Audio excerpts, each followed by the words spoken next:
Believe it or not, Disneyland once served food like this: a tuna sandwich on a pirate ship, and chili served inside a bag of chips. These are some of the strangest foods Disneyland ever served. Today, Disneyland is famous for churros, popcorn, and the iconic Dole Whip. But decades ago, the park served foods that would seem very strange today. A tuna sandwich sold from a pirate ship, a dessert that arrived literally on fire, and a snack served in a bag of corn chips, covered in chili. Some of these foods became legendary, and others quietly disappeared from Disneyland forever. So today we're stepping back into vintage Disneyland to uncover the strangest foods the park ever served, and one of them eventually became the most famous Disney snack of all.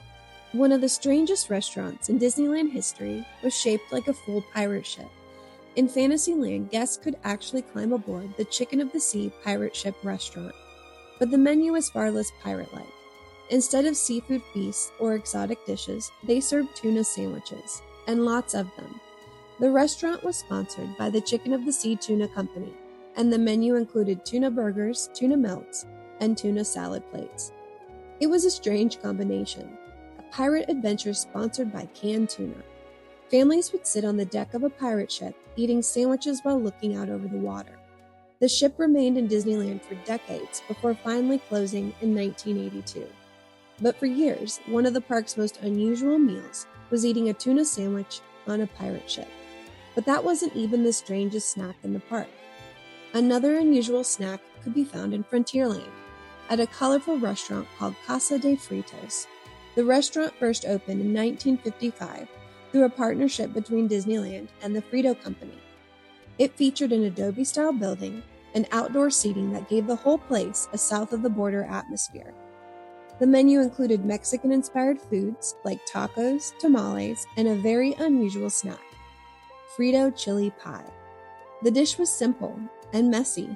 A bag of corn chips would be sliced open, then covered in hot chili and melted cheese. Guests would eat it straight from the bag with a fork. It quickly became one of the park's most popular snacks. Casa de Fritos even had one of Disneyland's strangest machines, the Frito Kid vending machine. Kids could drop a nickel into the machine and out would pop a bag of Fritos. But the restaurant may have played an even bigger role in snack history. In the early 1960s, leftover tortillas were cut, fried, and seasoned. The result? The creation of Doritos. Casa de Fritos remained a Frontierland favorite for decades before closing in 1982. Today, the restaurant space lives on as Rancho del Zocalo Restaurante. But it all started with chili, poured into a bag of corn chips. But the next Disneyland dish was even more dramatic. By the early 1960s, Disneyland introduced one of its most unusual dining experiences, a Polynesian dinner show in Adventureland called the Tahitian Terrace. This wasn't just a restaurant. It was dinner and a performance. Guests sat at outdoor tables surrounded by palm trees and glowing tiki torches, while Polynesian musicians and dancers performed on stage. Fire was part of the entire atmosphere, and sometimes even the food joined the spectacle.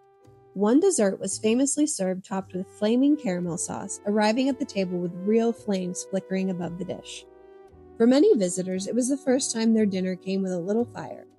The Tahitian Terrace quickly became one of the most memorable restaurants in Disneyland, part tropical getaway, part dinner theater, and for years, one of the most unique dining experiences in the park.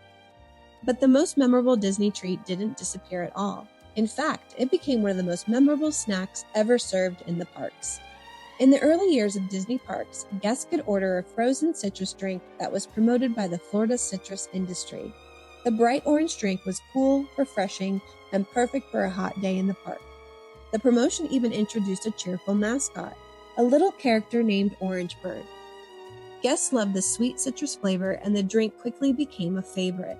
But over time, the recipe slowly evolved.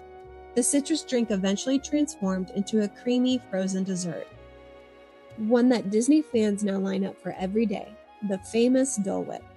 Today, it's one of the most iconic treats in Disney parks. So the next time you walk through Disneyland with a churro or a Dole Whip in hand, just remember, this park once served tuna sandwiches on a pirate ship, chili inside a bag of corn chips, and desserts that arrive at the table on fire. Disneyland has always been full of surprises, and sometimes the strangest ideas become the memories people love the most.